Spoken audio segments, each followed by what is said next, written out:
लेकिन आज भी हम अनटचेबिलिटी से फ्रीडम नहीं पा पाए हैं। अभी भी हम समाज में देखते हैं तो जातिवाद भेदभाव होता है। तो क्या लगता है कि जो शिक्षा है वो सही नहीं दी गई, या एजुकेशन जो सिस्टम था वो भी काफी बार यही देखा गया है कि अगर गरीबी दूर करनी है समाज से तो शिक्षा को प्रमोट करना पड़ेगा। तो एजुकेशन क्या है, एजुकेशन रिफॉर्म की बात की जानी चाहिए या हमारा जो सिस्टम था वो कलेक्ट हो गया, समाज में जो चीज हम लेना चाहते थे वो हम नहीं ले पाए। हाँ, तो क्या कारण रहा इसके ऊपर थोड़ी सी चर्चा करें। See, एक बात है, education definitely is an important. Actually, education से ही हमारा का कोई change होना चाहिए, तो that is what is actually even बाबा साहब अम्बेडकर भी थे। शिक्षा का बिना कुछ बदल होना चाहिए तो मुश्किल है, ये सही बात। बट शिक्षा का ये सारे के beyond that, the leaders also must be very committed. The problem here is when the leaders come, so they will all commit that they will do many things. But there are the many things even in the elections. So leaders क्या कहते हैं, हमारा का election का बहुत खर्च करना पड़ता है, इसका पैसा कम। So there is an vicious circle है, उनका पैसा चाहिए, वो पैसा कमाएंगे, हमारा का कोई सेवा करना तैयार नहीं, वो ओपन है। So there is no political village. So हमने कहना ये सारे मुद्दा ऐसे ही हुआ after 75 years. The very reason is there is no political will. अगर सरकार का जरूरत पड़ेगा, हमारा कब बनाना चाहिए, चंद्रयान जाना योजना है, चंद्रयान तो जाते हैं, पोस्टपोन नहीं होती, गया नहीं गया। कॉमनवेल्थ गेम्स होना इंडिया में होते हैं, बारिश भी होते हैं, फिर भी वो कैसे भी वो करते हैं। मेट्रो होना, ब्लू लाइन नहीं है, green line, red line, yellow line, violet line, all lines होते हैं। महिला प्रत्येक खत्म करना नहीं होते। मतलब सरकार का क्या कहना, क्या करना चाहते हैं वो होते हैं। सब हम क्या बोल रहे हैं, चंद्रयान तो जाओ, मना नहीं कर रहा है, बट शिवयान भी करो, सेप्टिक यान भी करो। अब सेप्टिक यान और शिवयान छोड़ के चंद्रयान में जा, गलत है। भूख से लोग मर रहे हैं, इस पे भी ध्यान रखो, वो भी करो, किसी का मैं मना नहीं कर रहा। हाउ डू यू प्रायोरिटाइज, क्या आप में आपका प्राथमिकता में क्या रखेंगे, इससे देश का बदल सकते हैं। देश पे शक्ति ऊर्जा कम नहीं है, देश का संपत्ति कम नहीं है, देश पे सब चीज है। इसका सही ढंग से अगर इस्तेमाल करके लोग का उत्थान के लिए 5 साल काम करें तो भी हमारा देश में ये छोटा मोटा ये क्या है, ये सारे खत्म हो जाए। बट इतने राजनीतिक इच्छा शक्ति भी किसी का पास ज्यादा नहीं है। As far as the question of expression, so it creates inferiority complex in the mind. When you go to the school, the teacher also marks the cost and give the apprentice, go to apprentice, separate apprentice here, separate and Dr. Baba Sahib has also faced this apprentice. So our government has also tried to eliminate this, but I think there is, I should not say that, but it is true that there is some wrongs in our constitution and our government act. Government did not want to eradicate this application system from the society of India. They want to leave this community or entities जो काम कर रहे हैं उनको ऐसे ही करते रहना चाहिए। They are the slaves and they will become the slaves. They are only for our voters. They want to say आपकी जो वोट आती है उसमें क्या एश्योरेंस दिया जाता है कि हम आपको काम छुड़ाएंगे। मैंने भी दिल्ली के अंदर भी 1993 में ये चला कि मेरा सिस्टम को अपने खत्म करने के लिए, and I also participated in that program. I tried, but there are some of the lack of the education and not support to the government. Government has not supported. Suppose you leave this job, and adopt a respectable job, but the people and the women are not educated and they are paid to do this respectable job and they have come back to this the profession. So government has to make a strict law to eradicate this untouchability and create a humanity in the academic to give all the people equal freedom and benefit. Thank you. Good statement. है कहाँ नहीं है, मतलब जब लोग पूछते हैं कि कहाँ है, लोगों को सुना होगा ये कहते हुए कि यार हम कहाँ हैं अनटचेबिलिटी, हम तो उनके यहाँ पानी भी पी लेते हैं, है ना। जब ये कि हम उनके यहाँ पानी भी पी लेते हैं, वहीं पे तो अलग कर दिया ना आपने। चुनाव आएगा तो आप जाके हाथ दले के यहाँ खाना खाया, वहाँ खाना खाने के लिए थाली भी हम ले जाते हैं, क्या पता खाना भी खा ले जाते हो।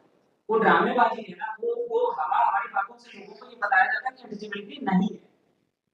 महिला धोने की प्रथा है वो शायद काफी हद तक कम हुई, लेकिन जैसा कि आपने बताया 46 डिस्ट्रिक्ट्स हैं अभी जहाँ पर ये महिला धोने की प्रथा है। लेकिन इसके अलावा आजकल जो शादियां हो रही है उसमें जो झूठर उठानी होती है, जो पत्थर उठाने होते हैं, वो प्रथा अभी भी हर जगह है। मैं एक गांव बता सकता हूँ जहां पर सिर्फ और सिर्फ चुनी हुई जातियों को बुलाया जाता है कि आप हमारी झूठर उठाइए, आप हमारे पत्थर उठाइए। आज भी इस देश में जिसको हम तीर्थ स्थान बोलते हैं, मैं गया हूँ एक ऐसी जगह काम करने जिसको हम तीर्थ स्थान बोलते हैं, वहां पे कमरा नहीं ले पाया किराए पर, क्योंकि हर जगह से मुझसे एक सवाल ये नहीं पूछा जाता था कि तुम्हारा बैकग्राउंड क्या है, तुमने कोई क्राइम तो नहीं किया है। हर जगह एक ही सवाल पूछा जाता था, तुम किस जाति से आते हो। तो इसलिए मुझे ये भी लगता है कि गवर्नमेंट को एक बार अकाउंटेबल हम ठहराएं, लेकिन उसके साथ हमको मिलकर एक नागरिक के तौर पर ये जिम्मेदारी लेनी होगी कि हम सवाल पूछते रहें और लोगों की जवाबदेही तय करते रहें जिन्हें हमने नीति निर्धारक बनाया है। To those whom we have voted for, to those whom we have sent them to the parliament and to represent us, we'll have to ask questions, we'll have to hold them accountable. That is important. वो हमको करते रहना पड़ेगा, क्योंकि किसी को क्या ही फर्क पड़ता है। ये लड़ाई जिसकी है उसको लड़ना बहुत जरूरी है, क्योंकि ये लड़ाई उनकी नहीं है जिनके आसपास 50 गुलाम सदियों से रहे हैं। कोई उनके जूते साफ करने के लिए, कोई उनका मैला धोने के लिए, कोई जूते उठाने के लिए। लड़ाई तो उनकी ज्यादा है जिन्होंने ये झेला है। तो हमको हर समय पर बोलना पड़ेगा। बहुत मैं सुनता रहता हूँ तुम तो भिखारी हो, तुमको आरक्षण की भीख मिलती है। ये मैं शब्द बहुत सुनता हूँ। जिस दिन आपको आरक्षण बुरा लगता है, आरक्षण की जड़ क्या है, उस जड़ के खिलाफ, उस जातिवाद के खिलाफ, उस पितृ सत्ता के खिलाफ आप मेरे साथ लड़ाई लड़िए। हमको नहीं चाहिए आरक्षण, लेकिन आप आइए तो मेरे साथ लड़ाइए।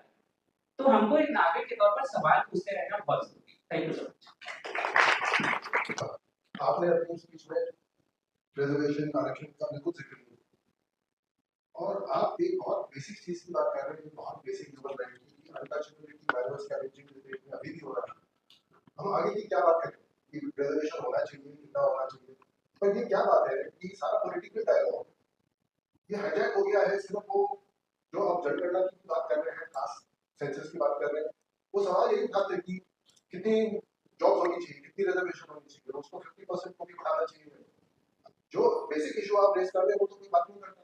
तो ऐसा क्या है, आप लोग क्यों ऐसा है कि ये पॉलिटिकल कॉन्शियसनेस नहीं ला पाए कि पार्लियामेंट में ये इशू क्यों नहीं है मेन मुद्दा कि भाई आप रिजर्वेशन की बात कर रही, क्योंकि रिजर्वेशन होना चाहिए, पर रिजर्वेशन के ऊपर आप सुन तोड़ना चाहते हैं, लोगों को तोड़ना चाहते हैं कि वो लोग कास्ट में बढ़ जाए कि भाई हमारा इतना जाना है, कम से कम पहले ये कुछ चीज हो।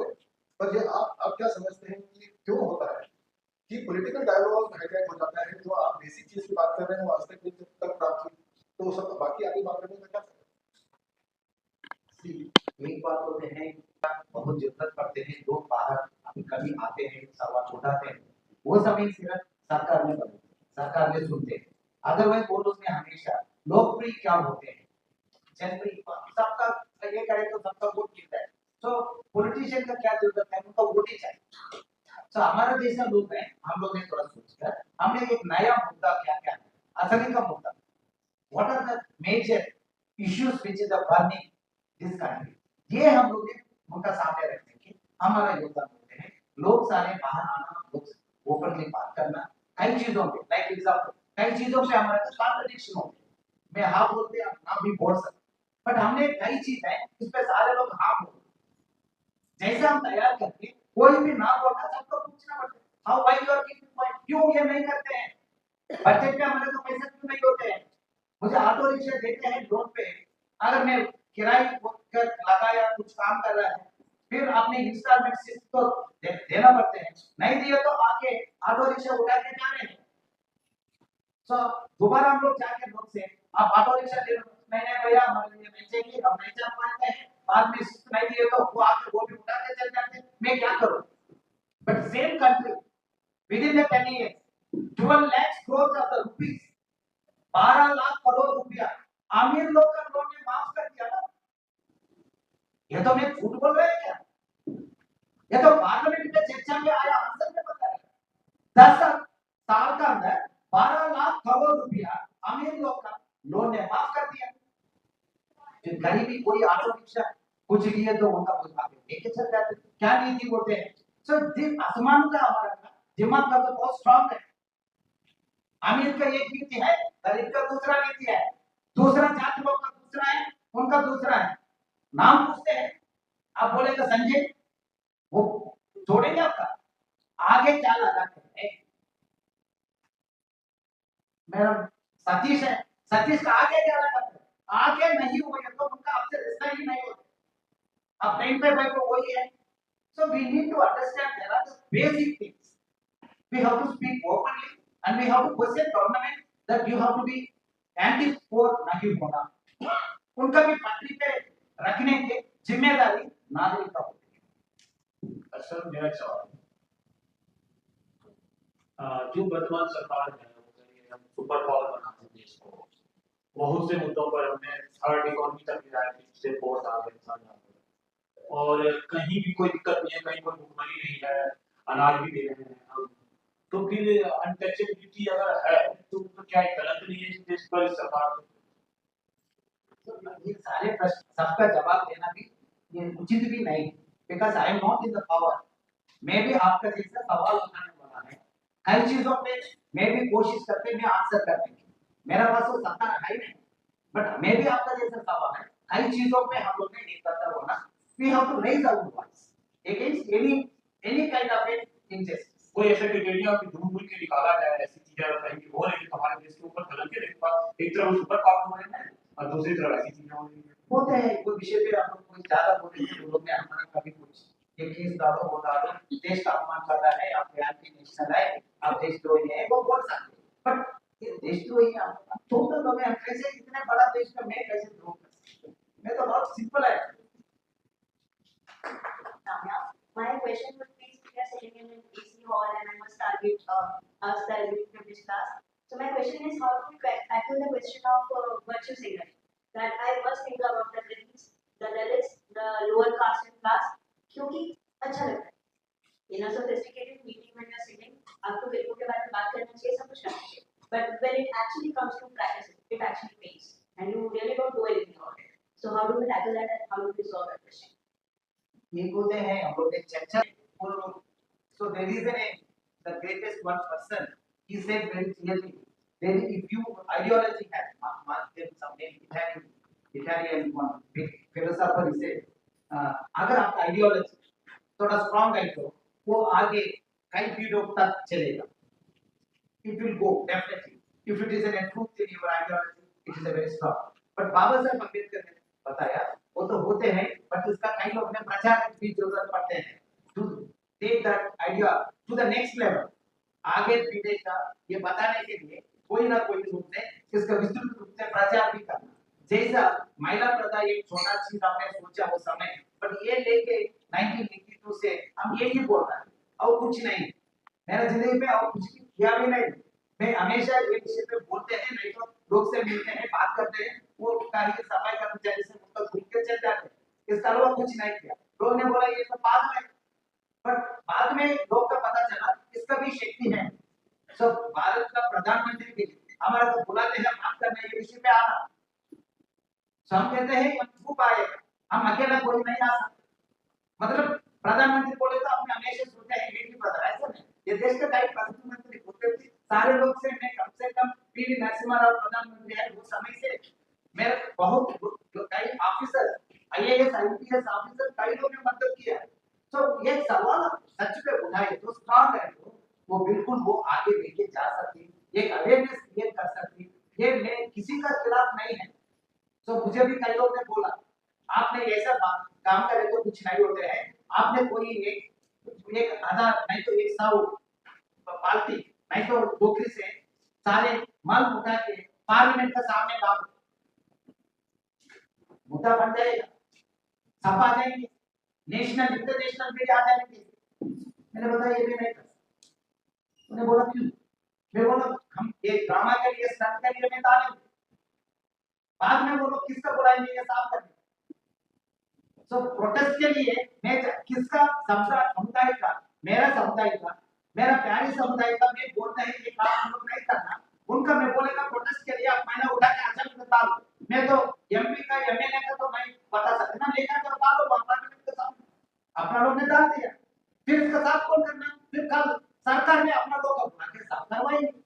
सो ये कैसे नीति होते हैं, ये कैसे स्ट्रगल होते हैं, how it is an protest, we have to understand very clearly. So कई लोग ने बोला ये सारे दलित लोग ही कर रहे हैं, हाँ दलित लोग कर रहे हैं, वो बोला कल से ब्राह्मण लोग करना बोलो, मैं बोला सॉरी,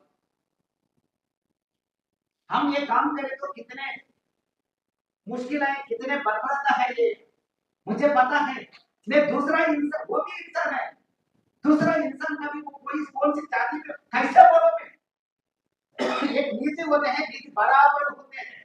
मेरा लिए मैं दलित समुदाय का है इसलिए ये लड़ाई नहीं है, इट इज ए लड़ाई for the humanity, it is a लड़ाई for the equality, it is a लड़ाई for the justice, it is not ऐसा आइसोलेशन लड़ाई कर सकते।